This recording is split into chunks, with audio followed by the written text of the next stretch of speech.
biarkan ia mekar di sana. Izinkan saya mula bicara agar manfaat diperoleh bersama. Rabbi shrah li sadri wa yassir li amri wahlul 'uqdatam min lisani yafqahu qawli. Assalamualaikum warahmatullahi wabarakatuh. Assalamualaikum warahmatullahi wabarakatuh.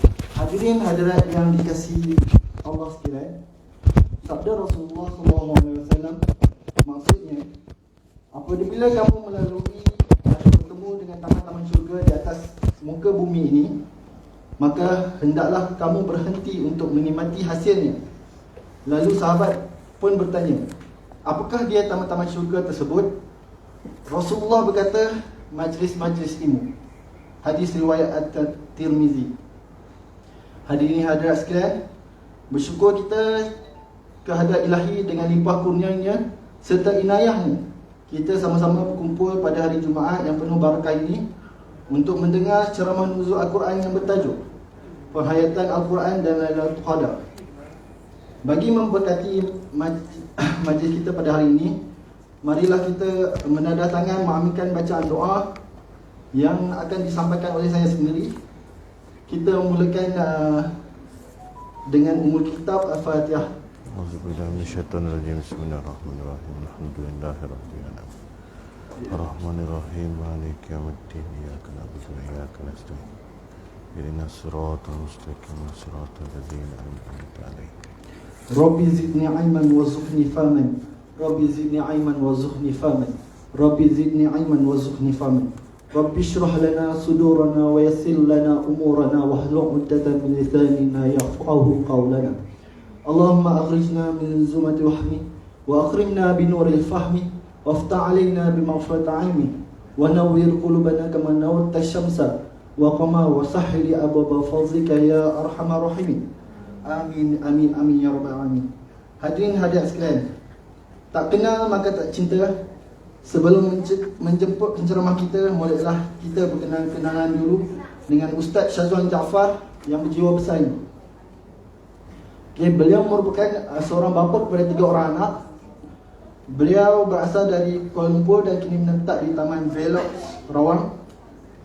Beliau merupakan pendakwa bebas bertauliah di wilayah Persekutuan dan Negeri Selangor. Beliau pernah belajar di SMK Raja Abdullah dan SMK Seri Kampar. Berbekalkan semangat dan azam yang membara, beliau telah berjaya menyambungkan pelajaran di dalam ijazah sarjana muda pengajian Islam, pengurusan Islam di Open University dan sarjana pendidikan Islam di UPSI. Saya juga melihat di media sosial beliau sangat berbakat dalam menjadi seorang kartunis, dan bakatnya itu diwarisi oleh bapanya Jaafar Taib, seorang kartunis majalah komik gila-gila. Untuk tidak melengah-lengahkan masa lagi, sekarang majlis menjemput Al-Fadhil Ustaz Syazwan Jaafar untuk menyampaikan ceramahnya yang bertajuk Penghayatan Al-Quran dan Lailatul Qadar. Dengan segala hormatnya dipersilakan.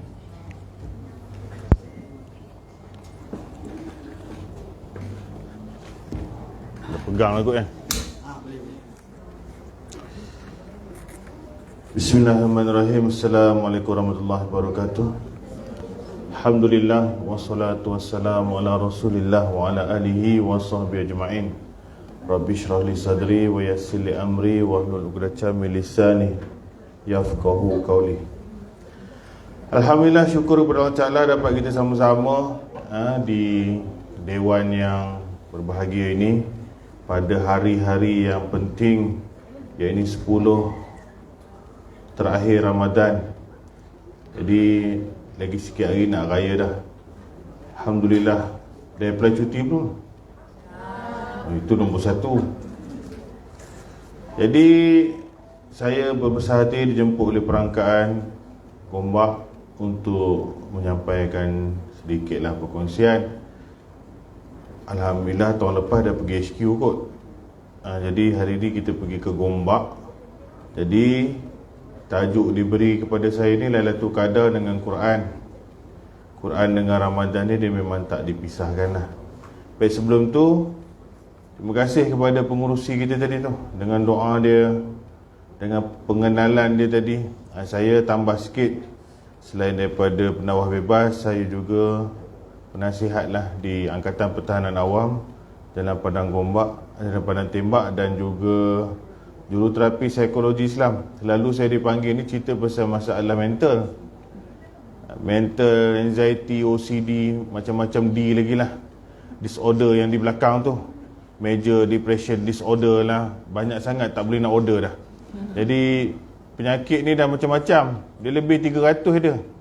Kadang-kadang rupa macam kita je, tengok-tengok dalam ada masalah. Dalam ni saya tak tahu apa orang lah, tapi harap-harap tak ada lah. Masalahnya 2 daripada 10 memang dah sangkut dah, tak tahu kategori apa je. Yang paling banyak memang anxiety dengan OCD ni. OCD ni tahu apa? Dia was-was. Yang ambil wuduk lama, mandi lebih sejam. Siapa mandi lebih sejam tu memang datang jumpa. Jadi jaga-jagalah. Ada je tak kena je, duduk dalam jamban je mesti macam duduk dengar seminar. Itu yang masalah dia tu. Ambil wuduk, semayang pun jadi. Pengurusi okey kot? Okey kan? Pasal ada gaya-gaya macam tu sikit ke apa? Gurau je. Baik, jadi tak mau cerita tu lah, kita cerita Ramadan. Saya ni nak yang versi serius ke versi sempoi ke macam mana ni? Sempoi lah, okey lah. Janji jangan tidur sudah. Kalau tuan-tuan tidur, saya tidur dulu. Ngantuk pagi ni. Jadi Ramadan, kita ambil lagi lah ni ujung kita ni. Maknanya dalam Ramadan tu, Ramadan ni sebenarnya pakej rangsangan untuk dapat ke syurga balik. Pasal Ramadan dia tak ada pada umat lain, Tarawih tak ada pada Nabi lain, Lailatul Qadar pun tak ada. Pakej ni dia ada pada umat Muhammad je. Pasal apa? Umat Muhammad ni umurnya tak berapa panjang, penyakit macam-macam, lepas tu masalah dosa banyak. Umat dulu-dulu dosa boleh kira dengan jari je. Apa yang takat dia boleh buat? Telefon tak ada, elektrik pun tak ada. Zaman Nabi Adam, zaman Nabi Nuh, habis-habis berzina, mabuk, sembah berhala, merompak sikit. Dia ada dalam 5 item, 6 itemnya. Hari ni dadah je ada 3-40 jenis item. Judi dah ada 3-40 jenis. Judi bola, judi kad, daun teruk, judi online, tak apa pun macam-macam lah. Jadi yang dalam media sosial punya dosa pun berapa banyak dah. Scam berapa banyak boleh kena kat kita. Jadi dosa tu dah berlipat kali ganda. Varietinya, umur pendek pula, sakit macam-macam. Kalau tarawih buat 8 tu macam buat 80. Yang dalam masjid dengan surau tu, kalau kita ambil screening lah, cek darah, tak ada seorang pun yang tak sangkut apa-apa, kecuali budak yang umur 18 yang datang sembahyang tarawih tu lah. Darah tinggi separuh, kecil manis more than separuh, gout ada 15 orang, pinggang masalah, kaki masalah. Kadang-kadang bukan yang tua-tua, yang muda-muda pun sama juga. Jadi buat 8, 4 dah rasa nak balik. Kadang-kadang ada yang tak buat langsung sudah ni. Dah lah umur pendek, sakit macam-macam, dosa banyak, macam mana nak masuk syurga balik? Tuan-tuan ingat sejarah Nabi Adam AS turun kat bumi, bukan banyak sangat buat masalah pun. Makan gigit satu buah je, turun dia keluar syurga. Bukan pasal dia tak semayang, bukan pasal dia tak puasa. Makan sikit je. Kita bukan makan satu buah, tak tahu apa benda berkontena makan yang salah. Pergi tengok restoran, kita tengok restoran tu pun kita tahu dah, rupa kedai ni bukan rupa orang Melayu punya kedai lah. Bukan rupa orang Muslim punya kedai. Masuk dalam tu, segala lebay dengan tudung, dengan jubah semua ada dalam tu.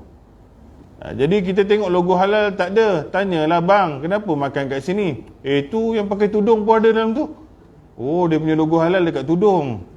Macam tu. Kita cakap lah, bang, tengok kat cashier tu pakai subang seluar pendek je tu. Yang kat dapur ada tattoo lagi, rambut warna hijau. Boleh confident ke? Bukan semua bangsa ni makan kiok. Tahu, makan tut. Dia ada yang tak makan tut. Macam tu. Ya, kalau dia tak makan benda tu pun, ayam dia sembelih ke tak? Kalau dia ketuk dengan lesung batu je belakang tu, macam mana? Tak adalah. Tengok ramai orang Islam makan. Siapa nak endorse dia tu? Ini yang makan pula orang kita. Orang dia tak makan langsung. Ini baru restoran macam tu. Yang dalam mall, tempat-tempat prestis sikit, yang punya kursi bukan macam ni, kursi dia lawa lagi, ada aircon, semua main makannya logo halal. Tak ada apa pun tak ada. Nabi Adam makan sikit buah kena terbang turun kat bumi. Ini kita dah makan dengan semayang out lagi dengan aurat. Macam mana nak masuk balik? Tuhan reject satu manusia nama Adam pasal salah makan. Dan dia bukan makan benda tu banyak kali, sekali je buat silap. Kalau nak ikutkan dosa dia dengan kita, Allah macam tu Tuhan reject daripada syurga, sikit punya hal lah. Jadi nak masuk balik bukan senang lah. Bukan senang. Iblis saing-saing dia duduk dalam syurga dulu. Keluar juga. Pasal apa? Pasal tak nak sujud kat Adam, tak nak hormat kat Adam. Bukan tak nak sujud kat Tuhan. Anak cucu Adam nak masuk syurga balik, Tuhan tak nak sembah, nak buat macam mana ni? Kalau Iblis duduk sebelah, brother, I want to talk with you something. Dulu aku kena keluar daripada syurga, tempat atuk engkau dengan aku juga dulu ni. Pasal apa? Aku tak nak tunduk kat atuk engkau. Engkau bukan orang kau tak nak tunduk, Tuhan kau tak nak tunduk. Iblis keluar syurga bukan pasal mabuk ketum. Bukan pasal dia syirik. Bukan pasal dia tak puasa. Dia sangat kuat beribadat. Dia tak nak sujud pada Adam. Kalau dengan Adam dia tak nak sujud pun kena lempar sampai kena neraka jahanam tempat dia. Bayangkan kalau dia tak nak sujud dengan Tuhan. Jadi dua kes besar yang telah keluarkan dua insan ini asalnya daripada syurga ke bumi adalah sebab dosa yang macam tu. Jadi kalau kita tengok balik diri kita ni, Iblis sekali tak nak sujud dengan Adam. Aku dengan Tuhan aku dah berapa ratus ribu kali tak tahulah. Aku pula makan bukan tara Nabi Adam punya telan. Tak tahu apa benda lah ni. Kalau boh kat cermin, rasa-rasa boleh masuk balik ke syurga tu. Mimpi pun tak dapat masuk. Bukan tuan-tuan ni, saya sekali. Jadi macam mana ni nak masuk ni? Susah ni. Itulah package rangsangan Ramadan tu. Untuk B40, T20 dan semua sekali. Untuk kita boleh pergi balik kampung kita tu. Jadi ni syurga. Jadi janganlah tak ambil Ramadan ni. Ramadan ni 30 hari. Buat apa? Nak sibuk sangat sampai nak sambutkan satu hari yang setengah hari tu. Namanya Aidilfitri. Aidilfitri tu rayanya setengah hari. Sehari je. Ramadan rayanya sebulan. Pi mana sebulan ni? Tak nampak muka langsung. Bukannya saya tunjuk je macam ni tuan-tuan. Jangan rasa pula. Pasal yang kita cakap ni kita rakam. Yang dalam tu saya tujukan. Ini tuan-tuan ada kat depan ni. Adalah ni. Pergi mana sebulan? Sibuk nak cari apa? Part time ke apa ke? Nak tukar langsir bini lah, apalah, kapet lah.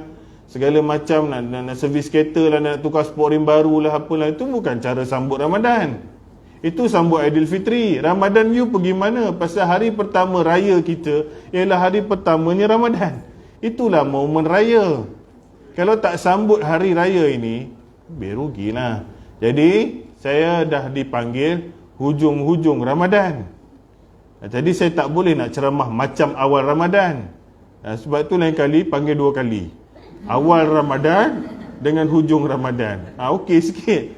Jadi ni sekarang kita ambil ujung. Ujung dia ada satu package namanya Lailatul Qadar. Package yang besar ada puasa. Puasa tu pun memang penghapus dosa. Ma shoma ramadana imanan wahtisaban ghufira lahu ma taqaddama min dhanbi. Barang siapa puasa di bulan Ramadan dengan iman dan mengharap pahala, Allah hapus dosa lalu. Cuci balik dosa lalu. Ma qama ramadana imanan wahtisaban ghufira lahu ma taqaddama min dhanbi. Bukhari. Siapa solat tarawih di malam Ramadan dengan iman mengharap pahala, Allah hapus dosa lalu. Tapi dia dosa-dosa kecil lah. Dosa-dosa besar kena taubat nasuhah. Dosa-dosa kecil boleh flush automatic. Kan saya cakap dosa kita banyak. Dan salah satunya Lailatul Qadar. Maqama Lailatul Qadri imanan wahtisaban ghufira lahu ma taqaddama min zambi. Barang siapa solat pelepup terkena melekat pada malam Lailatul Qadar dengan iman dan mengharap pahala, Allah hapus dosa yang telah lalu. Tapi ingat package untuk hapus dosa, untuk dapat pahala sunat ni, dia kena buat yang wajib dulu. Ini masalah orang. Kita tengok balik satu hadis Nabi daripada riwayat Muslim. Nabi cakap ke Abu Hurairah, solat fardu dengan solat fardu menghapuskan dosa tengah-tengah. Jumaat dengan Jumaat menghapuskan dosa seminggu. Ramadan dengan Ramadan dia menghapuskan dosa setahun. Syarat dia selama mana kamu tak buat dosa besar. Maknanya yang dihapuskan ni dosa kecil.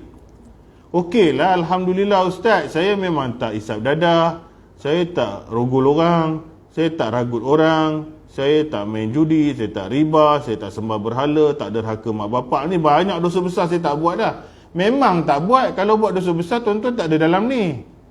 Ni semua orang baik-baik, termasuk saya orang baik-baik.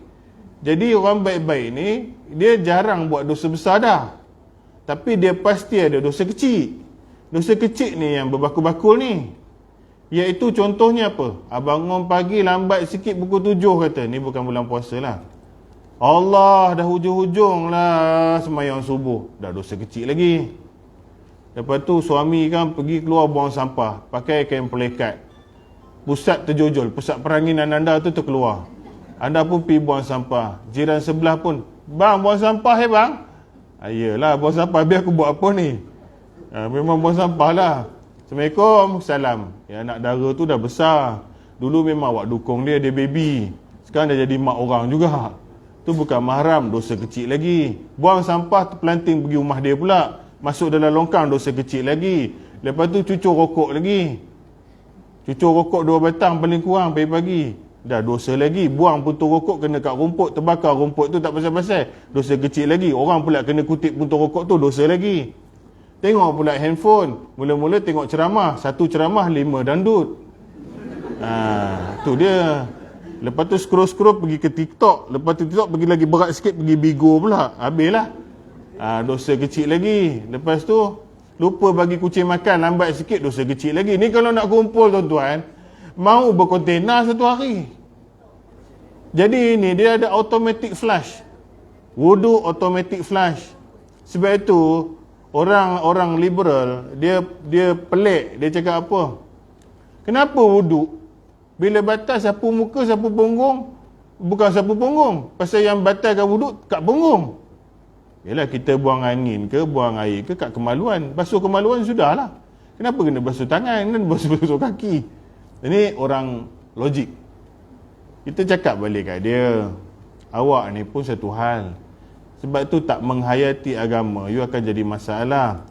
Apa anggota yang Allah Ta'ala nak hapuskan dosa? Ialah anggota panca indera yang membuatkan dosa. Dosa-dosa kecil berlaku dengan anggota wudu. Mulut kat mana? Hidung kat mana? Telinga kat mana? Otak kat mana? Tangan yang buat dosa dan kaki yang buat dosa. Sebab tu sebelum jumpa Big Boss, pergi cuci dulu benda ni. Pasal you dah buat salah dengan item-item ini. Jadi sebelum menghadap Tuhan Rabbul Alamin, bersihkan sikit-sikit dosa kecil yang ada akan digugurkan melalui wuduk pada anggota yang buat dosa ini. Pusat tak buat dosa, peha tak buat dosa, kecuali yang pakai skirt lah. Jadi yang buat salah ni memang anggota ini. Sebab tu kita ada penghayatan rohani, spiritual, dia tak nampak. Jadi contohnya macam itulah. Jadi wuduk pun menghapus dosa, semayang pun menghapus dosa. Dosa-dosa kecil yang saya sebut tadi itulah yang senarai dia banyak tu. Lambat entah suruh kawan pansikat, macam tu lah. Kang pergi, kau replace aku punya kerja esok-esok kau dia cuti ke apa, ada lah ejas-ejas tu. Bos tak ada kan? Bos tak ada, boleh lah kita sembang sikit. Itulah. Pergi minum teh, sekali lagi pergi minum teh lagi. Tadi kawan lain ajak, bila kita nak naik, kawan lain turun, takkan tak nak teman dia, dah kau 2 jam kat situ. Ini pun masalah juga. Jadi macam-macam lah. Yang perempuan Tesco dekat, sat lagi pergi, sat lagi pergi, sat lagi pergi, takkan tak muak pergi dalam tu. Aduh, itu je barang dalam dia. Nak berapa kali pusing kedai Jepun tu, tak ada barang barunya. Jadi macam-macam perangai kita ni. Minta maaf kat bos nanti sebelum raya. Minta bos, minta maaf lah. Ada yang saya boleh cakap, ada yang saya tak boleh cakap, tahu saya punya salah. Okey lah. Tapi dosa dah jadilah. Ustaz, saya tak buat dosa besar. Semua dosa besar ni saya tak buat ni, tak buat. Bang, lupa tak anda untuk masukkan senarai tak semayang tu dosa besar. Inilah masalah masyarakat. Dosa besar dia ingat berompak, rogol orang, liwat orang, pergi cekik anak orang, colik orang. Dia ingat besar-besar tu je. Dia lupa tak semayang tu dosa besar. Bila selagi dia tak semayang, maka penghapusan dosa tadi tak dapat. Tak dapat. Dia dapat je lah ibadat dia, puasa dia, tarawih dia masuk dalam rekod, tapi tak menjadikan dia dapat pahala sunat dan menghapuskan dosa. Ini masalah ramai orang puasa tak semayang. Jadi kalau saya cakap kat perempuan dengan tuan-tuan ni, cuba cari orang yang semayang 5 waktu tak puasa. 4 tahun cari tak jumpa. Orang yang semayang tak puasa, semayang 5 waktu lah, tak ada. Tapi kalau saya suruh cari orang yang puasa tapi tak semayang, kejap boleh cari. Sangat kejap. Kadang-kadang aku kot tengok diri sendiri balik. Macam mana tuan-tuan? Kalau you tak pergi jumpa Tuhan dengan solat, you datanglah dengan 1000 kebaikan sekalipun, mimpi dia takkan terima lah. Siapa nama pengurusi ni? Taufik. Allah, nama baik ni. Nak ambil example tak baik susah. Taufik bahagian apa sini? Bahagian apa sini? Ekonomi. Ekonomi dia buat apa? Jaga ekonomi negara ke apa? Berbanci ekonomi lah. Siapa sini yang runner ke, buat kerja office ni? Kadang-kadang bos suruh pergi sana, pergi sini. Tak ada? Orang panggil office boy ke apalah.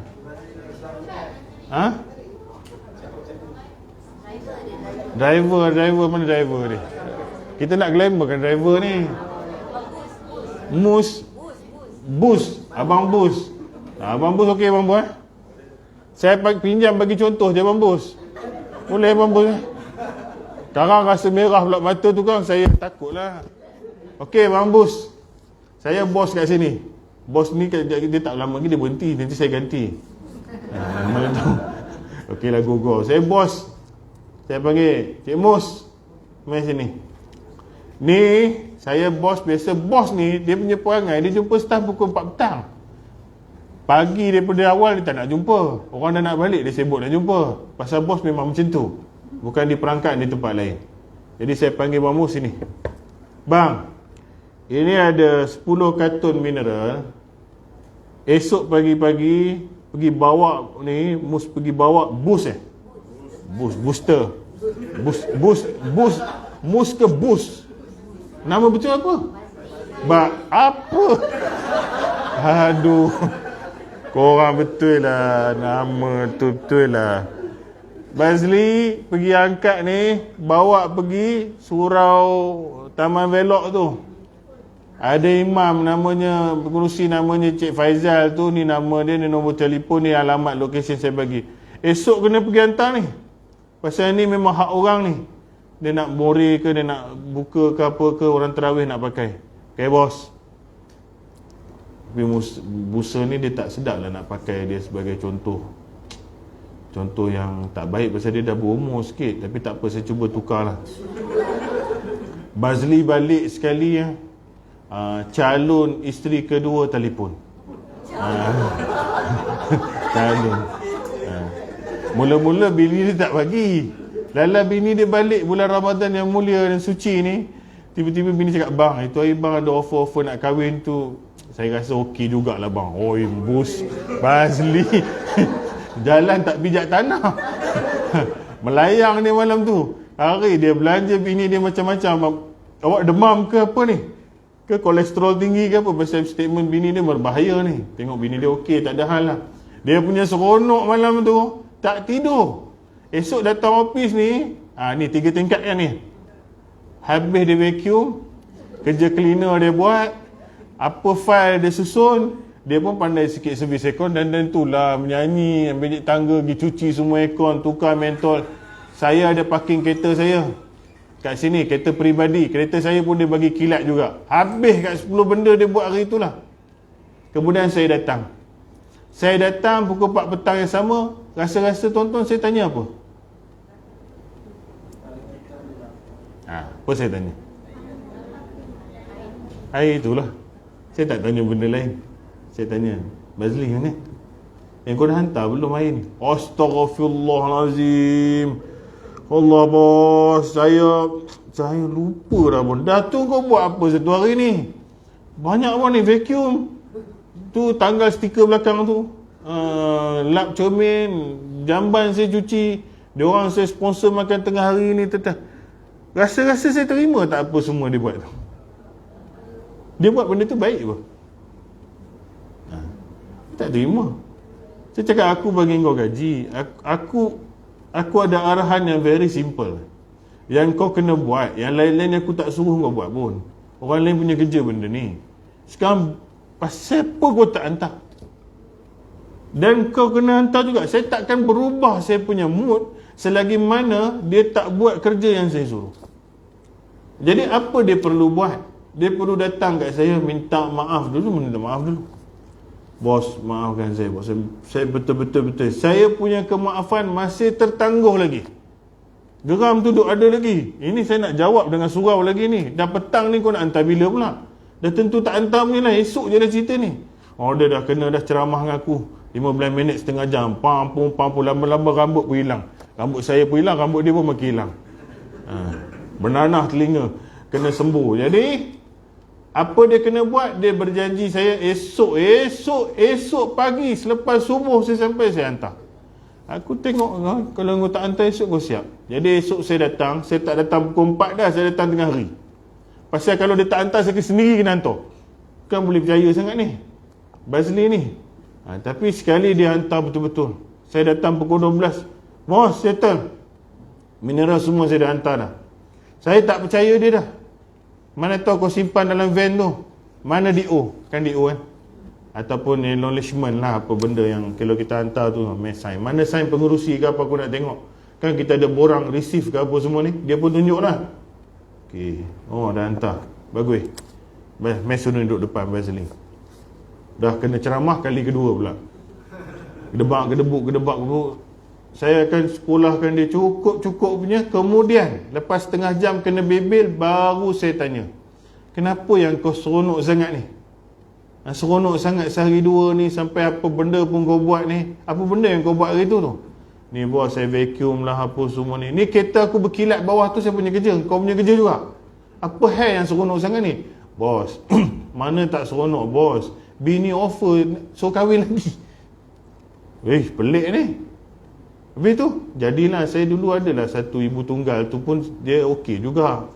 Nak jadi tak jadi, bini saya yang tak bagi. Sekarang bini saya nak pinangkan pula dah. Habis bila kau nak kahwin ni? Tengok dalam bulan depan ke apa.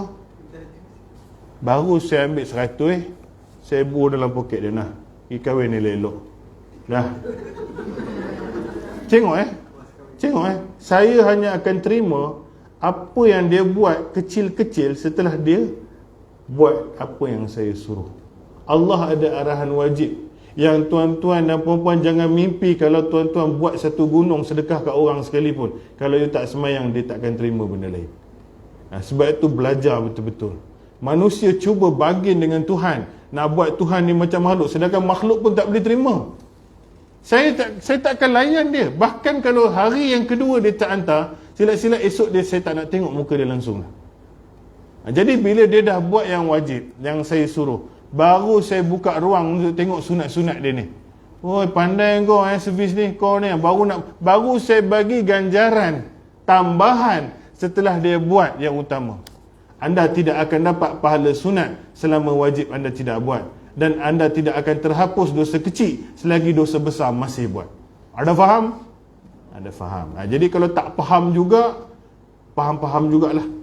Pasal benda ni kunci dia. Jadi ada satu malam Lailatul Qadar. Tak usah mimpi dapat malam Lailatul Qadar pada siang tak sembahyang maghrib ke, tak sembahyang zuhur ke, tak sembahyang asar, jangan mimpi. Jadi kita lock dulu, kita mesti jaga yang wajib, baru kita cerita Lailatul Qadar. Pasal Lailatul Qadar ni hanya dapat pada orang yang buat titah perintah Tuhan yang wajib. Okey, apa Lailatul Qadar ni? Ayat yang turun pendek aja, lebih kurang 4-5 ayat. Tapi maksud dia besar. Apa dia ayat tu? Semua orang pun tahu. Apa nama surah tu? Surah 1000 bulan. Surah Al-Qadar. Maksud Qadar ni takdir. Dan apa hal pula nama surah ni takdir? Apa nak jadi takdir? Takdir ni maknanya berketentuan. Bukan nama surah tu 1000 bulan. Nama surah tu takdir, suratan takdir. Takdir apa ni? Ni nak cerita ni. Kadang-kadang orang kalau tak mengaji, dia tak faham betul-betul. Suratan takdir. Kalau ada Quran kat telefon, pergi ambil. Cik Ain dia buat gambar dia bagus. Ambil yang cun-cun ni. Ambil yang cun. Tak apa teruskan. Dia kena ada fotografer tu. Sambil tu dia dengar lah. Tak apa, dia dekat rumah saja. Okey. Suratan takdir diberi surah ni. Ayat pertama, Bismillahirrahmanirrahim. Pengurusi sambung. Inna anzalnahu fi lailatul qadr. Tukar sikit. Dia Lailatul Qadr. Lagi sekali. Inna anzalnahu fi lailatul qadr. Lepas tu yang lain pun suspend. Alamak, kau ustaz tunjuk aku pula. Tak adalah. Kita tengok orang juga. Jangan takut. Kan kau seorang keluar. Letih lah macam tu. Sesungguhnya inna, bukan inna ada 4 orang dalam ni. Bukan inna. Bukan inna tu. Inna ni sesungguhnya. Bila Allah Ta'ala pakai perkataan sesungguhnya pada mula kalam dia nak cerita really. Please aware about what yang bakal dia sampaikan. Sesungguhnya, really, benar-benar, ialah apa, macam itulah. Jadi sesungguhnya apa ni Tuhan cakap? Anzalnahu fi, diturunkan Quran pada malam takdir. Jadi Lailatul Qadar, Allah Ta'ala tak cerita benda lain. Allah cerita Quran dulu. Dia tak cerita tarawih, murid, buka puasa, apa ni zakat fitrah ke apa. Dia cerita Quran dia dulu. Jadi disebut pada ayat pertama, sesungguhnya Quran aku ni aku bawa turun pada malam takdir. So kita hambanya dengan statement ni nak buat apa? Malam Lailatul Qadar, Allah Ta'ala tak nak cerita benda lain. Mula-mula dia cerita Quran. Jadi kita kena tangkap Quran ni dulu pada malam Lailatul Qadar. Itu yang paling penting. Jadi tolong, kalau dalam bulan ujung-ujung fasa ni, pegang Quran juga sikit malam-malam. Suka tak suka pegang. Nanti saya cerita. Baik, Quran ni tuan-tuan dan puan-puan, dia ni sangat mulia. Dia kalam Allah Ta'ala. Dia bukan makhluk. Memanglah dah print dia jadi macam buku. Tapi asalnya the wording of God. Allah Ta'ala punya kata-kata. Jadi bila dia punya kata-kata, pastinya sangat mulia, sangat besar. Tidak ada kemuliaan lagi boleh lawan lah. Jadi Quran ni, cuba bayang, you just imagine, dia pergi kat siapa saja, dia akan muliakan benda itu. Dia akan muliakan benda itu. Siapa tahu, first kali siapa yang bawa Quran pergi Nabi Muhammad? Siapa yang bawa Quran tu? Jibril ni siapa? Malaikat namanya Jibril alaihissalam. Apa saya ingat pula ni? Nampak sikit muka kat sini. Malaikat namanya Jibril alaihissalam. Dalam jutaan malaikat Allah Ta'ala, Jibril menduduki tahap tertinggi, paling mulia, paling besar darjat dan jawatannya. Satu, dia memang bawa wahyu. Sebelum ni, dan nombor 2, Quran telah memuliakan lagi. Jadi Jibril alaihissalam jadi mulia dengan Quran, berbeza dengan malaikat yang lain. Jibril. Kemudian Jibril bawa Quran pergi jumpa siapa? Nabi Muhammad SAW. Bila dia bawa pergi ke Nabi Muhammad, maka Nabi Muhammad menjadi manusia paling mulia dalam dunia ini, mengalahkan Nabi Adam sendiri sebagai atuk yang melahirkan generasi manusia. Tidak ada manusia yang lebih mulia daripada Muhammad SAW. Memang Nabi lain pun mulia, tetapi tak semulia Muhammad SAW. Jadi Quran dekat Jibril, malaikat jadi Jibril, paling mulia. Turun kat Nabi Muhammad, dia jadi insan paling mulia. Quran dia pergi mana saja, dia akan muliakan orang tu. Lepas tu Quran turun bila? Syahrul Ramadan alladhi unzila fihi al-Quran. Dia turun bulan Ramadan, Allah muliakan satu bulan Ramadan tu. Dalam Zulhijjah, Zulkaedah, awal Muharram, 12 bulan tu, selected yang terpilihnya adalah Ramadan. Pasal bulan tu turun Quran, Allah muliakan bulan tu satu bulan. Bulan pun jadi mulia, bukan bulan yang terang tu lah. Bulan dalam kalender tu. Kemudian jatuh hari apa? Kita kecilkan lagi skill tu. Hari 17 Rabiul Awal tu diturun ansur-ansur dah. 17 Ramadan tu.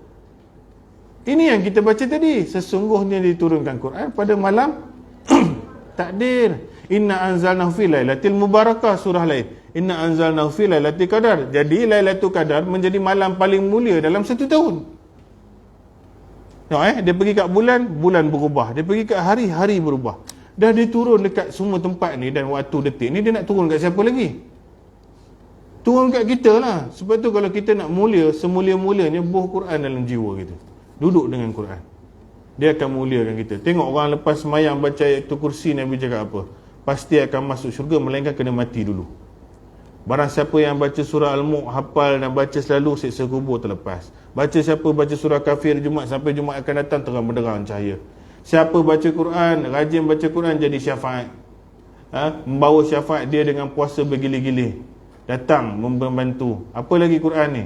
Tak terkira banyak mana. Siapa baca 3 kul, tiup kat tangan sebelum tidur, sapu badan. Apa jenis setan pun tak boleh kacau dia. Ayat kursi, banyak lagi. Banyak kelebihan. Jadi dia memuliakan insan yang bacanya. Jadi apa moral of the story? Dalam Lailatul Qadar hujung-hujung ni, ayat pertama cerita pasal Quran. Jadi kita kena buh Quran juga dekat kita. Suka tak suka. Ustaz, saya ni bukanlah orang tua sangat kan. Pasal saya kalau kat masjid semua orang tua. Muka macam ni tak ada. Jadi ni muda-muda susah sikit lah saya nak bagi gambaran ni. Kena tukar sikit. Okey. Saya tak pandai baca Ustaz. Dah tu kenapa tak pandai baca? Pasal tak belajar.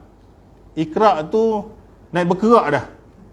Lambatlah saya ni Ustaz. Masa tak apalah, tak apa. Sekarang pun nak belajar memang lambat lah. Nanti you go on lah.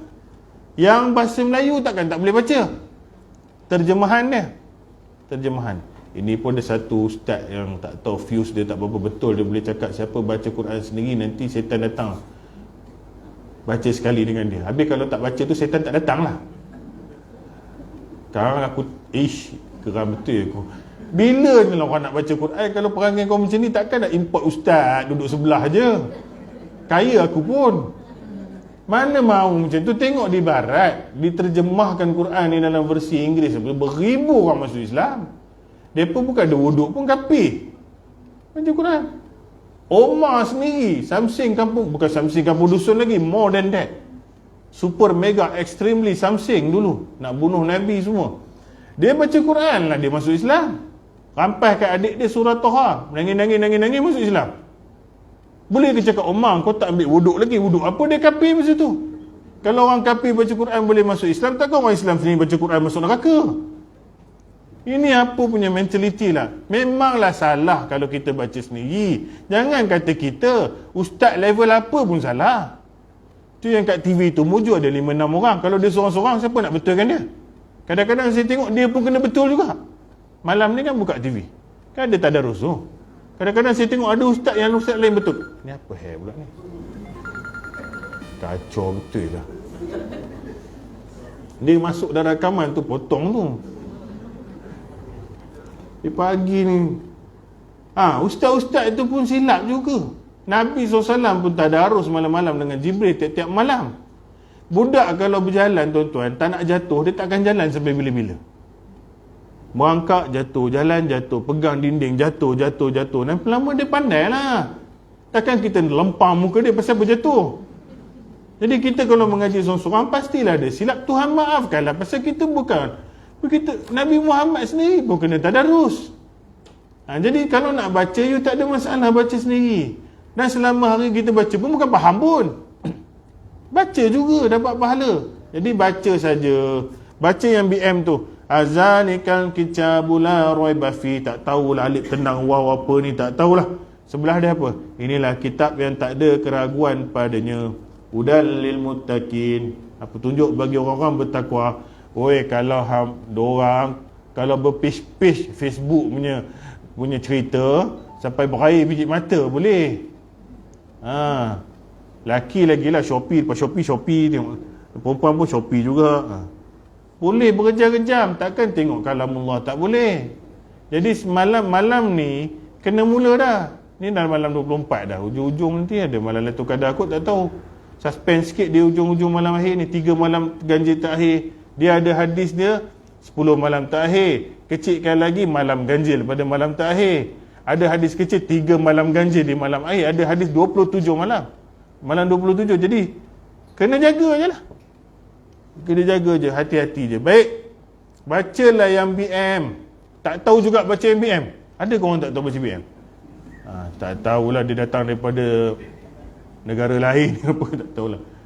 Kalau tak tahu juga, dengarlah. Takkan dengar tak boleh. Buka YouTube tu, ustaz apa-apa ceramah pasal Quran. Yang penting Quran lah. Tafsir surah ke apa, ataupun baca, dengarlah MP3 tu. Pasal telinga nak tidur dengan Quran tu pun tak apa. Dengar pun dapat pahala dari Quran ni.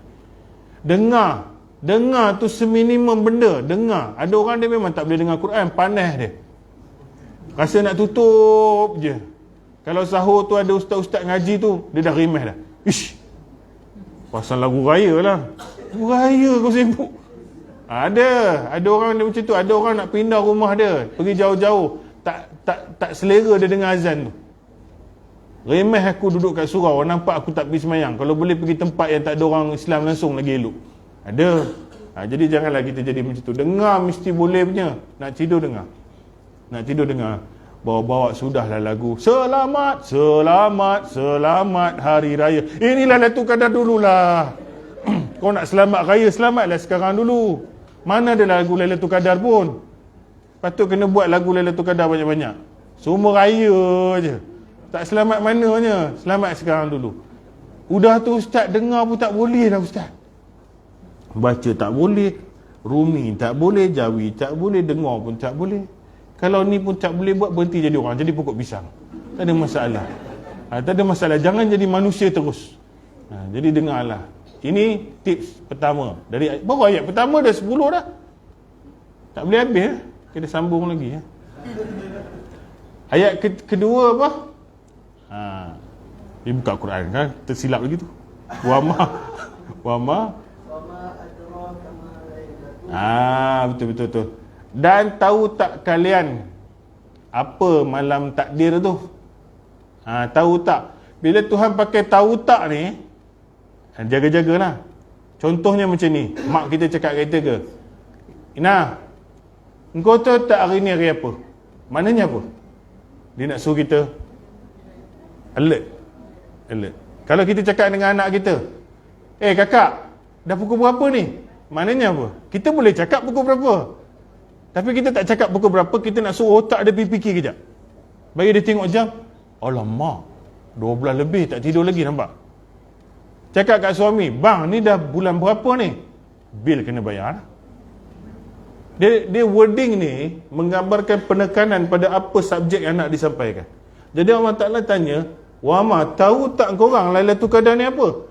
So kita kena curious, kena eager nak tahu, teruja nak tahu.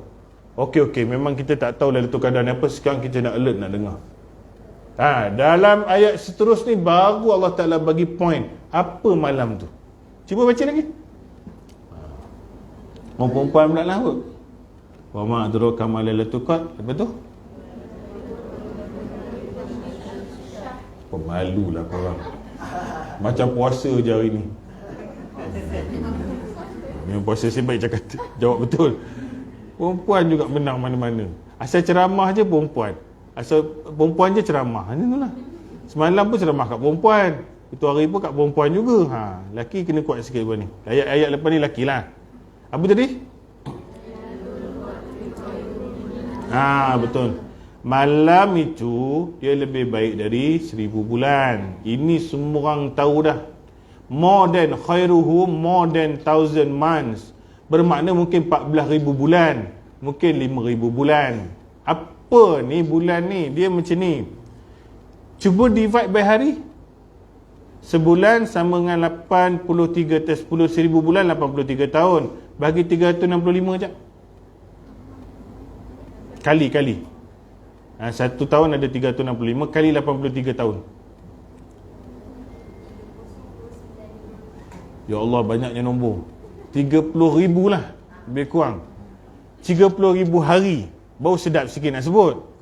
Jadi kalau kita baca satu page Quran pada malam Lailatul Qadar, seumpama kita baca satu page untuk 30,000 hari. Banyak tu. Banyak. Kalau kita sembahyang maghrib malam tu berjemaah, pahalanya 30,000 hari kali kita sembahyang maghrib. Kalau kita sembahyang isyak berjemaah, maka isyak tu kali 30,000 hari. Maknanya 30,000 kali jugalah isyak dengan satu kali ibadat. Jadi apa saja ibadat kita akan digandakan pada malam tu, momen itu sebanyak 30,000 hari. Ini dia sebenarnya tu minimum. Dia lebih daripada 1000 bulan, mungkin 60,000 kali hari macam tu lah. Jadi siapa tak pakai rugi, serugi-ruginya, kerana dia ada pada satu malam saja. Dia bukan satu siang dan malam, dia malam je. Nanti saya ceritalah malam tu start pukul berapa. Jadi pada 1000 bulan ni ada satu cerita. Cerita lagi. Tuan-tuan relax lah, lepas ni balik terus Oi, kerja. Oi. Lotus lagi. Satu hari Nabi Muhammad SAW pernah duduk depan Kaabah, dia tergelak seorang-seorang. Nabi tertawa. Ingat Nabi kalau gelak dia kan guling-guling dengan nangis macam kita. Kita gelak dengan nangis tak tahu beza dah. Sakit perut sampai gastrik gelak. Kadang-kadang muntah. Ini kita punya gelak lah. Tapi Nabi dia tersenyum sini, dia tertawa seorang-seorang sikit je. Jadi sahabat dia pun tanya, Rasulullah, kenapa kami, apa yang seronok sangat? Kami tengok apa ni anda gelak ni, yang seorang-seorang tertawa ni. Dia cakap apa? Aku terkenangkan seorang Nabi yang dia masuk syurga seorang-seorang dengan pedang dia je. Maknanya ada Nabi seorang pun tak ikut. Ada Nabi seorang pun tak ikut. Nabi ni namanya Sam'ul Al-Ghazi. Orang putih panggil Simpson ataupun Samson. Bukan Samson. Andai ku tahu kapan. Itu lain lah. Dia kan bukan Simpson yang kepala kuning pacak tu.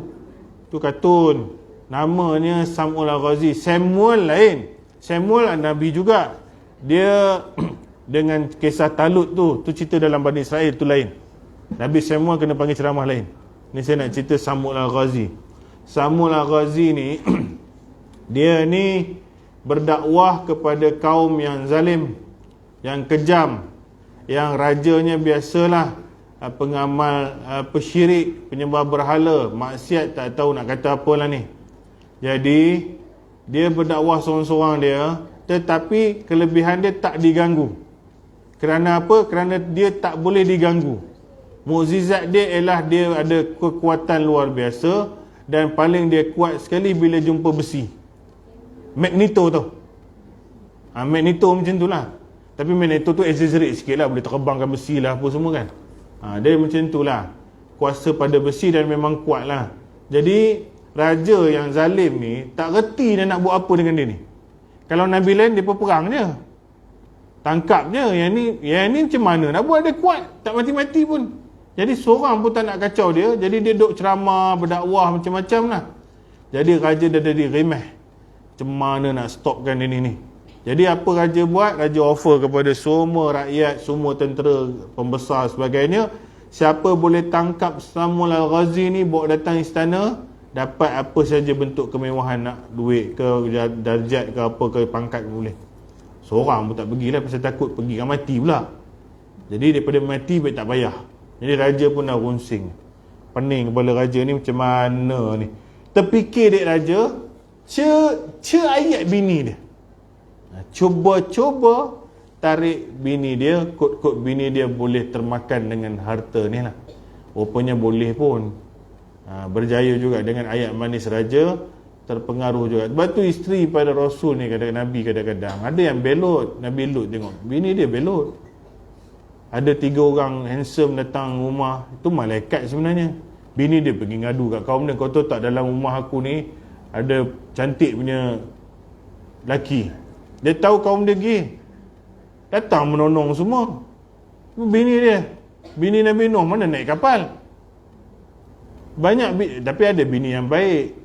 Bini Fir'aun baik, bini Nabi Muhammad semua baik. Macam itulah. Tapi Sam'ul Al-Ghazi dapat bini yang termakan jugalah berharta ni. Lagi satu, raja ni kaki temerang juga. Dia cakap apa? Kau tahulah suami kau ni puan, dia ni banyak ganggu proses kami ni. Kami kalau boleh nak cuba discuss lah, ataupun cuba nak bincang ke apa ke. Tapi kau tahulah dia ni susah nak tolak ansur apa semua. Jadi dengar macam tu, raja bagi tali. Besar tali tu tuan-tuan. Ingatkan Ikat kapal korek pun boleh kot. Besar, dia suruh ikat laki dia. Raja bagi tali. Jadi dia bawa balik tali tu. Offer pun memang offer yang bagus lah, masyuk lah. Ikat punya ikat, Samuel Al-Ghazi terikatlah malam tu. Esok pagi dia bangun, dia buka selamba je.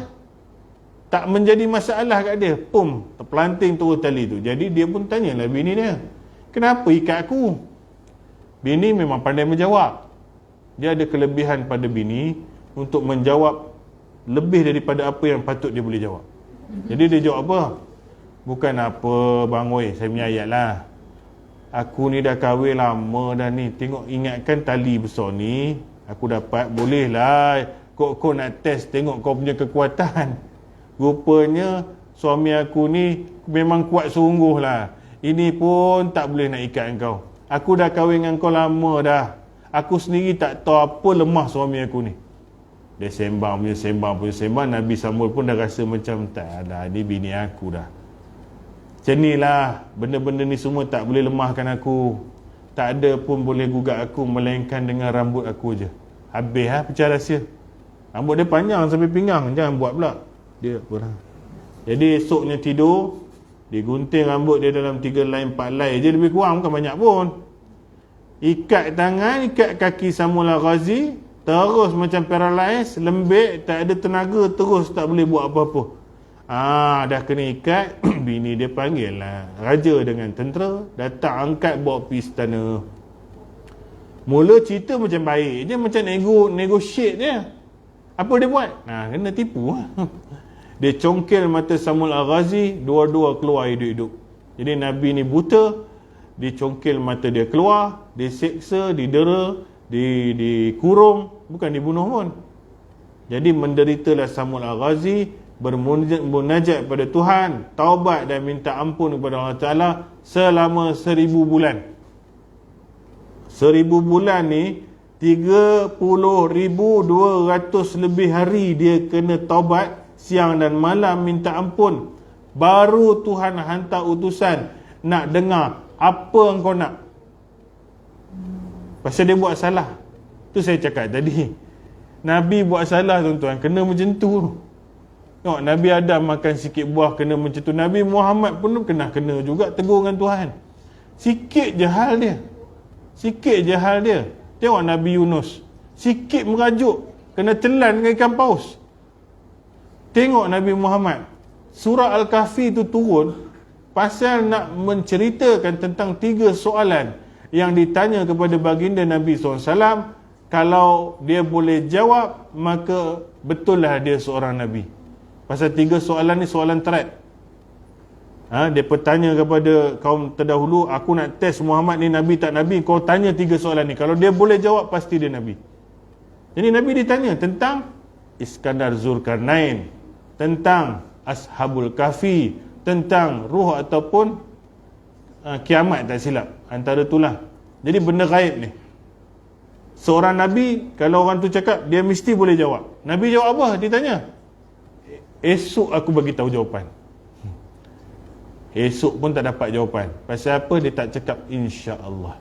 Allah tahan wahyu 2 minggu, baru turun ayat Al-Kahfi tu untuk menegur Muhammad SAW. Lepas ni jangan pandai-pandai nak cakap engkau boleh cakap apa yang kau tahu. Nabi Muhammad kena 2 minggu tuan-tuan, dia tak dapat jawab, seolah-olah dia berbohong tau, pasal dia dah janji. Sebab tu masa tu bergolak Arab Quraisy tu, Nabi dah mula tipu. Dia tak sengaja sebenarnya. Kita berapa kali insya-Allah dah main tipu dah. Tu saya cakap Nabi kena macam mana ni. Denda dia bukan kecil-kecil. Nabi Ibrahim, isteri ramai. Dia pernah cakap, aku akan mengandungkan semua isteri aku ni dan lahir daripadanya zuriat yang akan ikut aku berjuang demi Allah Ta'ala. Seorang pun tak beranak. Ada dapat seorang. Itu pun separuh manusia diriwayatkan, cacat lebih kurang. Jibril dah pesan kat dia, cakap insya-Allah, dia lupa cakap insya-Allah je. Orang kita tu saya cakap tadi, kita kalau nak banding macam ni, ya Allah, macam mana cerita ni? Itulah ambil package ransangan ni. Kena ambil package ni, dia bukan kena isi borang ke apa. Ambil. Jadi Samuel Al-Ghazi baru didatangi selepas 30,200 lebih hari, macam Puan Ain kira tadi. Jadi baru tanya nak apa, dia cakap, ya Allah, kembalikanlah balik aku punya mukjizat, kuasa dan sebagainya, supaya aku boleh berdakwah balik, pergi mertabatkan agama ni balik. Jadi Allah pulangkan balik semua kekuatan dia, mata dia pun dah ada balik apa semua. Dia mengamuk satu istana tu, dia tak ada cerita banyak dah. Dia jadi incredible Hulk terus. Lost dia punya, dia tak ada can. Dengan bini-bini dia pun sekali jalan. Dan Nabi tertawa mengenangkan dia masuk syurga seorang-seorang dengan pedang dia. Seorang pun tak ikut. Seorang pun tak ikut. Sebab itu kita dalam dakwah, kalau dapat setahun seorang ikut pun dah bagus dah. Pasal ada Nabi seorang pun tak ikut. Dia bukan penceramah macam saya, dia Nabi. Nabi Nuh pun bukan ramai sangat ikut. 950 tahun berdakwah, yang lekat 90 orang tau. Bukan setahun seorang tau. Kalau setahun seorang ada 900 orang. 10 tahun seorang.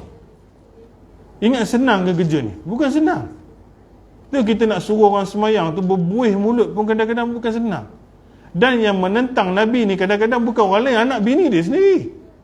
Sebab tu bagi kekuatan kat kita lah. Kalau kita ada adik-beradik, ada mak pun kadang-kadang tak semayang, adalah wa na'udzubillah lah saudara mara ke apa, kawan-kawan baik kita, macam mana nak suruh ni? Itu susah.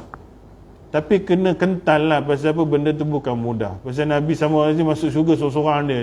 Tak ada. Lepas tu sahabat Nabi tanyalah, ya Rasulullah, kami nak jadi macam Samud al-Ghazi ni. Kami pun nak beribadat lah 1000 bulan, nak taubat, nak semayang, nak minta ampun, nak minta mohon macam-macam. Nabi cakap tak perlu, kerana pada kalian ada malam Lailatul Qadar. Jadi dia kena buat 1000 bulan betul-betul baru dapat. Kita dapat satu malam sama, equal to dia. Sebab tu saya cakap Ramadan dengan Lailatul Qadar, Nabi lain tak dapat. Nabi Musa tak dapat. Padahal bumi ni berputar sama je, bulan tu sama je daripada Nabi Adam dulu. Tetapi benefit dia tak dapat. Kalau Sam'ul dapat, pasti dia tak payah sampai 1000 bulan betul-betul dia kena buat. Cukup setahun kena Lailatul Qadar dapatlah. Tapi Nabi cakap umat dia dapat 1000 bulan dengan satu malam. Bukan satu hari pun, satu malam. Jadi taubat kita pada malam itu umpama kita bertaubat 30,000 hari itu. Jadi ambil itu. Baru ayat nombor berapa ni? 3, 4 apa? Laki pula.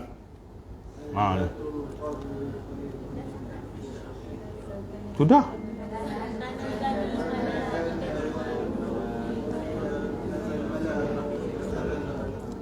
Dekat 10.30 dah ni. Tanazzalul malaikatu warruhu fiha biizni rabbihim min kulli Okey. Inilah yang menggetarkan jiwa juga. Mula poin pertama 1000 bulan tu. Sekarang Allah Ta'ala cerita benda ni yang tersirat sikit ni. Inilah memberi makna surah tadi tu, takdir tu. Kat sini ayat dia. Kenapa surah ni dipanggil suratan takdir tu? Tanazzalul malaikat, turun malaikat. Para malaikat ni ramai. Malaikat dia juta-juta kot pada malam tu. Tanazzalul malaikatu warruh, dan roh fiha biizni rabbihim, dengan izin Tuhan, Rabb dengan izin Tuhan mengatur-atur urusan. Fiha biizni rabbihim min kulli Urusan apa yang malaikat ni turun ramai-ramai ni? Nak tengok apa? Tayar dah tukar ke? Kan? Dia nak tengok akak baju yang hantar tu hari dah dapat balik ke belum? Malaikat datang nak tengok benda tu. Ataupun lampu raya yang beli dekat sebelah tu dah pasang? Belum. Bukan dia nak tengok benda dunia ni. Tanazzalul, dia ada purpose dia datang. 1000 bulan kita punya amalan. Yang malaikat ni kenapa Tuhan cerita dia kena turun ni? Dan apa purpose dia turun? Itulah mengatur urusan tu. Dan dia turun mengatur urusan takdir, kadar dan kadar kita pada tahun itu. You jangan main-main. Renew balik apa yang telah ditetapkan di alam janin kita, iaitu umur, rezeki, kesudahan. Dia datang untuk renew balik benda ni. So kalau orang tak behave malam tu, saya tak tahu you jadi apalah. Tu sajalah. Ambil balik ayat pertama, baris pertama, turun para malaikat dan roh. Roh ni, malaikat ni orang faham. Orang dulu-dulu, jangan marah mereka lah. Dulu dah, mereka dah tak ada dah. Allahumma firlahum warhamhum. Mereka ingat roh ni turun sekali dengan malaikat ni roh orang yang dah mati. Pasal ayat Quran, kalau siapa baca terjemahan, dia tulis roh dia kan. Kalau dalam terjemahan biasa dia tulis roh, kalau in bracket tu baru dia cerita detail. Roh ni dia ingat semua pak saudara, tok penakan dia, tok dia, bapak dia semua balik malam 7 likur tu. Sebab tu orang dulu-dulu, bukan semualah, segelintirnya pasang panjut dengan pemahaman dia supaya pelita itu akan disusun sampai ke corong rumah dia supaya malaikat dapat jumpa rumah dia. Pasal takut malaikat tak nampak, dia kena bagi terang sikit. Dan arwah-arwah dulu pun mula nak balik kampung dah. Pasal ayat tu tengok macam tu. Jadi dia nak welcoming malaikat. Jadi kita macam ni lah, pasanglah pelita walau sampai bilik tidur sekalipun. Tetapi kita tak perlu sabitkan dengan perkara-perkara gaib macam tu lah. Itu berkaitan dengan benda kepercayaan. Jadi malaikat ni, kita tak pasang lampu apa pun dia datang. Kalau duduk dalam gua, mana pun dia jumpa. Tak perlu nak buat torchlight kat dia. Dan roh ini bukanlah roh orang-orang yang dah mati, tetapi bermaksud Jibril alaihissalam. Pasal roh ini dalam Quran dia boleh digunakan pada banyak tempat. Quran sendiri pun nama dia roh. Quran ada 5-6 nama lebih kurang. Al-Quran, Al-Furqan, Al-Huda, Al-Wafi, Al-Nur, Al-Ruh, macam itulah. Dan salah satu lagi yang digunakan roh ialah Jibril alaihissalam, Ruhil Kudus. Jadi dalam ayat ini ulama tafsir mentafsir turun para malaikat dan dia punya leader di antaranya Jibril alaihissalam. Dia turun jarang-jarang, saya rasa pasal dulu zaman Nabi adalah wahyu. Sekarang dia turun ni special malam ni ke malam semalam ke kita tak tahu. Special ni, dan dia buat apa ni? Itu yang penting tu. Ni ramai-ramai malaikat ni takkan tak ada. Kita beriman pada malaikat dalam satu rukun iman. Apa dia buat ni? Dia buat apa? Baca bawah tu. Anazal ikatuhu fiha biizni rabbihim, dengan izin Allah mengatur urusan qada dan qadar inilah. Inilah surat Tadbih. Jadi tuan-tuan jaga-jaga nah. Dia nak renew kontrak kita. Kontrak kita. Kalau kita ni rasa-rasa nak di-renew, ni semua kerja tetap. Kalau yang kontrak nak interview, rasa-rasa datang macam mana? Butang tak pakai ke? Tangan cucuk rokok ke? Pakai selipar ke? Memang tak dapat lah. Pasal apa? Tengok atas bawah pun tak ada rupa nak sambung kontrak pun. Ni Jibril nak renew kontrak ni. Umur kau ajar rezeki ni, kau nak buat apa ni?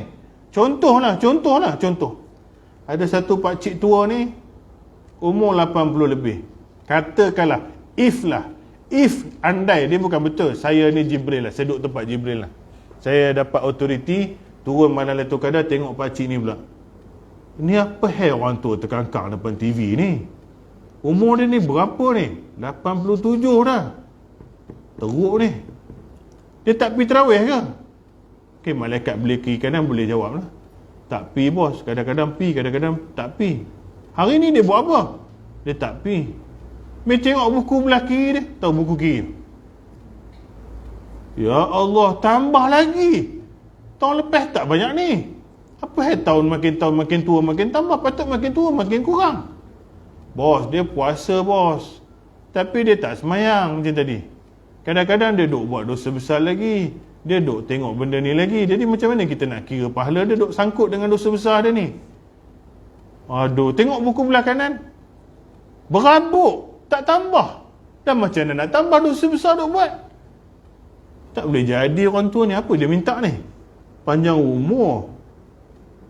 Lagi, duit pun nak. Tambah rezeki aku. Macam-macam. Dia ada sakit apa? Gout ada, buat. Allah, banyak sakit dia ni. Dia doa juga ni. Ni macam mana cerita ni? Kalau saya tak cakap Jibril lah. Kalau saya pergi jumpa malaikat maut, Ustaz, panggil dia, Ustaz.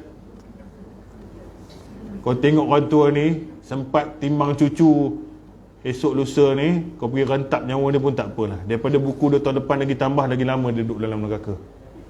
Nampaknya tiap-tiap tahun tak berubah orang tua ni. Makin lama dia akan diazab. Kita pendekkan je lah umur dia. Ni apa lagi dia minta sakit? Tak payahlah bagi. Nak mati dah pun. Kalau macam tu macam mana tu? Ustaz, bukan Jibril punya kuasa. Bacalah ayat tu, biizni rabbihim, kalau Tuhan izin. Allah tetap yang pengizinnya, tapi dia recommendation bang. You jangan main-main. Ingat dia tak ada emosi ke? Dia kayu ke? Sebab itu Jibril boleh tak masuk rumah kalau ada anjing. Dia pun ada perasaan. Ada berhala dia tak masuk rumah Nabi ada anjing. Pernah termasuk anjing bawah katil. Kenapa kau tak masuk rumah aku? Macam mana aku nak masuk rumah kau dalam kau ada anjing? Ada benda najis pun dia tak nak masuk. Orang kalau tak mandi wajib pun dia tak masuk. Saja-saja tak mandi bukan period. Jangan main-main benda macam ni. Dia pernah marah. Orang buat Nabi macam-macam, dia nak hempuk. Malaikat gunung nak hempuk satu kaum. Dia boleh marah. Walaupun dia tak berjantina, walaupun dia tidak bernafsu, tapi dia ada perasaan lah. You tolong jaga diri lah malam-malam Lailatul Qadar ni. Ustaz hari ni lah baru tahu cerita macam ni. Sebab tu nama surah ni suratan takdir tau. Takdir anda bakal ditentukan. Itu pakcik tadi, kenal lagi makcik lagi seorang. Makcik lagi seorang kita pun tengok dia. Ni kalau saya ambil contoh je. Saya tak tahulah kerja mereka macam mana tuan-tuan. Jadi saya pun tengok makcik ni, oi bagus makcik ni, umur berapa ni? 70 dah. Tarawih pergi masjid lagi ni. Pergi apa lagi dia buat? Sedekah pun banyak. Tengok buku amalan dia, tengok buku kiri. Udah surut. Tahun lepas terbest sikit lagi. Makin turun. Buku belah kanan naik. Dia pun tanya malaikat, okey ke orang tua ni? Dia bagus bos. Wajib dia buat, dia pergi mengaji, dia ada taubat sikit. Kita ambil dia punya taubat semua lah, pasal lesen dia lepas lah. Semua benda-benda wajib dia buat. Okey. Apa orang tua ni minta? Tambah umur. Umur dia patut berapa ni? Boleh kot ejah, tambah lagi lah berapa 20 tahun lagi ke 10 tahun ni. Tahun depan dia datang lagi. Tiap-tiap tahun. Ni apa lagi ni? Dia ada sakit apa lutut. Selalu doa ni bolehlah tengok esok kurangkan sikit lah. Kereta besar minta orang tu ni. Nak bawa cucu. Sekarang dia ada kereta apa dengan suami? Kereta kecil ni. Dia tengok anak sulung dia esok bagi dia Izora ke apalah. Hujung tahun ni bolehlah bagi hadiah. Kalau jadi tu jadilah. Saya bukan cakap kita tak boleh minta kat Jibril doa, ya Jibril tolong sembuh, tak boleh. Ia akan nak budu wa ia akan nasa. Hanya pada Allah kita sembah, hanya pada Allah kita minta tolong. Tapi mereka dia kerja dia. Tolong bawa muka yang cantik sikit lah. Sebab tu dia nak cabut nyawa, dia boleh tukar muka jadi bengis. Dia nak cabut nyawa, dia boleh jadi sopan. Dia boleh react dengan kita punya karakter. So saya tak tahu kerja mereka, tapi mereka menguruskan yang betulnya takdir kita, umur, kesudahan, rezeki. Ini yang kita duk minta. Kenapa malam Lailatul Qadar dia tak pakai? Kita takut. Semalam saya takut, kemarin saya takut kalau lah semalam dia datang saya duk buat apa. Itu je. Dan tolong korban sikit lah. Dia bukan lama, seminggu ni dia tinggal. Lepas tu you nak buat macam you punya kerja balik, buat lah. Jadi momen ni mahal. Dan dia ada ayat last sekali cakap apa? Sejahteralah malam tu, aman, tenang. Sejahteralah pekerjaan mereka ini semua dengan kita punya ibadat sampai fajar. Maknanya Lailatul Qadar ni mula maghrib habis subuh. Jadi ada lebih kurang 10 jam. 10 jam bermula maghrib sampai subuh. Tolong pulun apa patut buat. Jadi ustaz dengar macam ni dah seriau dah ustaz ni. Macam mana lah dengan sakit ke, dengan tak larat kerja balik dah menguap lah, apalah dengan bini, dengan Allah, macam mana lah nak basuh baju anak lah esok sekolah anak dia, macam mana mes ni kita cerita. First kali bermula malam ini maghrib saya boleh bagi ringan sikit lah, pasal you buka puasa, tak boleh semayang jemaah, susah sikit lah, kelang kabut balik lah, apa nak masak apa semua. Isyak pastikan you semayang jemaah. Tolong 10 malam ni Jibril dengan geng nak datang ni. Tolong sembahyang isyak berjemaah, kerana Nabi SAW sebut barang siapa solat isyak berjemaah dengan imam, dicatat baginya solat separuh malam. Jadi malam tu separuh malam kita dah ditulis, walaupun kita tidur semayang separuh malam, rekod masuk. Kemudian buatlah tarawih. Tak larat buat 20, cari surau buat 8. Kenapa cari surau buat 8? Tak boleh ke potong 20 tu buat 8? Rugi. Kerana hadis riwayat Tirmizi, barang siapa yang solat tarawih sampai imam habis sekali dengan imam, dicatat baginya solat sepanjang malam. Kalau dia witir tak sama dengan imam, maka dia hanya dapat tarawih yang dia kira tu saja. So please ingat, dalam 10 malam terakhir aku nak pergi cari tempat yang aku boleh sama habis. Kalau boleh 20 tu silakan lah. Tapi kalau nak buat 8, rasa selesa 8, pergi cari ada tempat buat 8. Buat 8, jangan lepas witir, sebelum witir balik pula. Tunggulah. Pasal ada orang punya pemahaman, dia nak buat sembahyang sunat lagi. Nanti baru nak buat witir, tak payah. Buat witir dengan imam tu lagi penting. Anda ada tulis sepanjang malam dah sembahyang. Lepas tu kalau nak sembahyang, buat je lah 2 rakaat. Buat je lah 2. Tak ada masalah dan tak payah buat witir. Nabi cakap tak ada 2 witir satu malam. Jadi, perkara pertama, sembahyang isyak jemaah. Nombor 2, sembahyang tarawih jemaah. Ni janganlah sibuk tu lah, suruh shopping awal-awal tak nak. Nak shopping pergi siang ni, hujung-hujung lah sibuk. Hujung-hujung offer ustaz. Ni offer Lailatul Qadar ni nak buang mana? Nak buang kat Lailatul Jalanta ke? Lailatul mana tak tahulah kan. Bubuh situ pergi sekejap balik lah. Jangan tidur 10 jam. Pergi siang-siang, bukan marah. Awal-awal sikit. Ataupun pergi buka puasa tu, pergi beli-beli balik je. Pulang. Dah balik penat. Lagilah masalah. Saya tak campur lah urusan tu. Sebab tu saya shopping awal-awal. Jangan ganggu 10 malam ni. Okey. Isyak dah jemaah, tarawih dah jemaah. Lepas tu nak buat apa ni?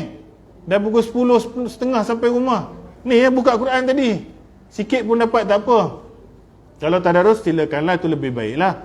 Sendiri buka 1 page 2 page, baca BM. Kalau tak boleh dengar MP3 tu, dengarlah sampai tidur. Biarlah malaikat datang, tengok bagus dia ni. Tak boleh baca, aku tahu, tapi dia dengar juga. Adalah mood okey sikit. Tidurlah dengan Quran tu, pasang sikit pun tak apalah. Bukannya ada bateri sayang sangat pun. Jadi bangunlah sahur tu awal sikit. 10 malam akhir ni bangun awal setengah jam. 4:30 bangun. Kau pukul 4 bangun. Semayang taubat sikit. Semayang sunat apa-apa pun tak apa, tapi taubat tu paling besar. Ni, ya Allah, ampunkan aku. Di sujud terakhir ataupun tahiyat akhir, boleh doa sekali hajat apa, kabungkan. Buat 2 rakaat pun udah. Kita tahulah muka-muka, termasuk muka ni bukanlah rajin sangat. Nak buat sampai 8 pula lagi malam. Orang tua-tua rajin, bertongkat pun rajin semayang. Yang muda-muda ni memang out. Kalau ajak pergi hiking boleh je. Kalau terkedik-kedik pun pergi, berpeluh-peluh. Dia semayang 2 rakaat dia, kalau boleh nak duduk baring dia. Tu belum kita ride sampai ke Siam mana lagi. Geng motor pula, yang mancing lagi sensitif. Jangan pancing ikan ke pancing apa tak tahulah sekarang ni. Package memancing macam-macam, dengan orang-orang pun ada sekali. Jadi yang macam-macam boleh buat. Kenangkanlah balik, ya Allah, teruknya aku ni, bila jumpa kau macam ni aku punya perangai. Buat sikit, lepas tu sahur, doa lah. Jangan tak sahur. Doa ni boleh buat sepanjang malam. Dan doa Nabi aja apa? Lailatul Qadar punya doa. Allahumma innaka amfun tuhibul afwa fa'fu anni. Pandai ambil, share dalam grup kita. Doa Lailatul Qadar. Aisyah tanya Nabi, ya Rasulullah, kalau aku rasa malam ni Lailatul Qadar, apa aku nak baca? Nabi banyak benda boleh suruh dia buat, tapi Nabi cakap apa? Baca Allahumma innaka amfun tuhibul afwa fa'fu anni. Ya Allah, Engkau Maha Pengampun dan sukakan kemaafan. Maafkanlah aku. Dia lebih tepat bukan ampun, maaf. Ampun astaghfirullah. Ya Allah, Engkau Maha Pemaaf dan cintakan kemaafan, maafkanlah aku. Allahumma innaka amfun tuhibul afwa fa'fu anni. Imam Tok Bilal imam baca pasal dia tarawih tu dia ramai-ramai. Kalau seorang singular ni, Allahumma innaka amfun tuhibul afwa fa'fu anni. Nanti Ain pergi cari poster doa tu, pergi tepik. Malam ni tu je hadap. Lepas tu sahurlah, dan kalau boleh semayanglah subuh berjamaah. Perempuan satu halal, lelaki ni. Perempuan ni dia semayang kat rumah pun benefit dia banyak. Tapi tarawih tu jangan tak pergi pula. Pasal solat sepanjang malam tu nak rebut benda tu. Siapa solat subuh dengan imam, dicatat baginya solat sepanjang malam lagi sekali. Jadi semua package ni 2 kali 30,000 hari, insya-Allah dapatlah. Dapatlah banyak dosa hilang, banyak juga pahala dapat. Jadi boleh patutnya mula beberapa hari lepas dah. Malam ni you jangan tinggal lah. Jadi agak-agak lah nak tengok Netflix ke apa ke, tengok lah, patut-patut jugalah. Dia banyak cerita hantu nanti dekat kat raya tu. Cerita hantu yang tak dapat tengok kat wayang keluar. Jangan kita jadi hantu. Nak tengok-tengok lebih kurang dah, pergi tumpu benda lain. Pasal ada lagi benda yang menggerunkan kita. Dan itulah sahaja. Saya dah lambat lagi tadi 15 minit, curilah 5 minit 6 minit belakang. Tak sempat lah. Saya buka cerita pasal Aidilfitri. Sunat-sunat Aidilfitri tak boleh cerita lah. Memang tak sempat. Pasal kalau cerita tu sejam pula lagi. Lama-lama petak kepala kita. Lama-lama dia macam ni, lama-lama dia macam ni, lama-lama dia macam ni, lama-lama dia macam tu. Itu pasal guru saya cakap, kalau nak tidur kita tak ada masalah, tapi tidur ke depan. Tahu? Macam ni. Kenapa macam tu? Pasal ni memang praktikal ada kat masjid. Kita dah biasa tengok. Kita bagi khutbah pun memang macam tu. Jadi bila macam ni, dia punya cara tidur dia akan macam ni tau. Jadi bila kita cakap, dia sentiasa faham. Kita okey lah. Jangan tidur dongak. Satu, sakit hati kita tengok dongak tu. Nombor dua, dia macam ni lah. Aku tak cakap lagi, dia tanya apa. Jadi tidur yang memahami tu. Tak apa, tahu kita orang lemah. Jadi itulah dulu tentang Lailatul Qadar dan Quran. Malam ni buatlah, insya-Allah sikit-sikit. Cara kita mampu, kita buat. Jadi apa soalan? Kalau macam perempuan yang usul kan, apa yang boleh buat? Boleh buat kecuali semayang lah. Dalam riwayat betul-betul, ada dalam pandangan fiqh sekalipun, sebenarnya baca Quran pun boleh, pegang Quran dia tak boleh. You boleh baca Quran dengan handphone, tak ada masalah lah. Pandangan Imam Malik dan sebagainya, Imam Syafi'i memang tak bagilah. Jadi bila tak boleh baca Quran, tak semesti yang BM tu tak boleh baca. Dan terjemahan Quran bukan perlu wuduk pun sebenarnya. Jadi bacalah terjemahan tu. Dan zikir doa tadi pun boleh buat. You tak boleh semayang, tapi you boleh zikir sepanjang malam. You boleh baca Quran sepanjang malam, terjemahan Quran sepanjang malam, dengar Quran sepanjang malam. Dapat jugalah. Pasal period ni ataupun datang haid ni, Allah yang bagi. Dia tahulah dia bagi siapa, dan dia tahulah cara mana yang you boleh buat. Jangan aku cuti tengok cerita hantu juga. Tak boleh lah. Pasal cuti semayang, bukan cuti amalan lain. Zikir ke apa, baca sirah Nabi ke apa, semua tak ada masalah. Lagi? Ni memang nak habis cepat je. Ya tuan. Ni soalan bagus. Anfun dengan astaghfirullah. Bila kita selalu astaghfirullah kan minta ampun. Anfun, kemaafan dari sudut Arabnya, ya ini bezanya. Ampun ni Allah maafkan, ampunkan, tetapi masih tercatat dalam buku catatan dia. Masih tak hilang lagi dalam buku rekod tu, walaupun kesalahan tu dah dimaafkan. Tetapi anfun ialah maaf yang bersih terus dalam buku rekod. Rekod tu dipadam terus. Jadi macam ni contoh, Bazli ni langgar kereta saya, kemek kereta saya. Dia datang jumpa saya, Ustaz, minta maaf Ustaz, saya terlanggar. Dia ulurlah saya RM50. Saya punya rasa nak maaf dia tu ada. Dia minta maaf, tetapi kesan tu masih ada. Kesan kesalahan dia tu masih ada tu. Berbeza dengan abang tadi, dia langgar kereta saya juga, kemek. Dia minta maaf juga, sama. Tetapi dia minta maaf dengan dia bagi saya lebih kurang 300 macam tu. Ustaz ni ambil, tak apa, saya repairkan juga. Habis 200 ni buat apa? Tak mau. Kalau Ustaz report ke apa, saya lagi kena bayar banyak. Tak apa, ni duit kopi Ustaz lah, nak pergi mana sangkut mengajar ke apa ke. Ambillah 200 ni, 300 ni Ustaz ambil. Ni pergi bengkel kawan saya ni, pergi ketuk balik, kita bagi cantik balik. Ini maaf yang saya tak ada saki baki lagi ingat kat dia dah. Maaf yang totally out. Jadi tak ada lagi terkenang-kenang benda. Jadi inilah beza astaghfirullah dan anfuun tuhibul afwa fa'fu anna. Ampun yang tak ada, kemaafan yang tak ada lagi dakwa-dakwi dan ada saki baki lagi. Kalau ditakdirkan dapat, maka clear banyak dalam buku catatan. Wallahu alam. Wallahu alam. Pasal kita ada banyak kategori maafkan orang kan? Beza kita. Maaf kau tahap ni, maaf kau tahap ni pasal apa? Kau maaf je, hutang kau tak bayar lagi. Tapi kalau tak minta maaf langsung kan kita lagi marah. Jadi kat sinilah beza kemaafan anfun dengan kemaafan astaghfirullah. Okey, lagi? Tak ada apa dah kot. Kita tutup lah. Kan tanya banyak-banyak kan? Jadi saya minta maaf. Terima kasih atas jemputan. Terlebih terkurang saya mohon maaf lah. Saya mengajar ni macam ni. Macam buat konsert pula. Pasal kalau tidak, saya tidur dulu. Sejuk ni depan ni.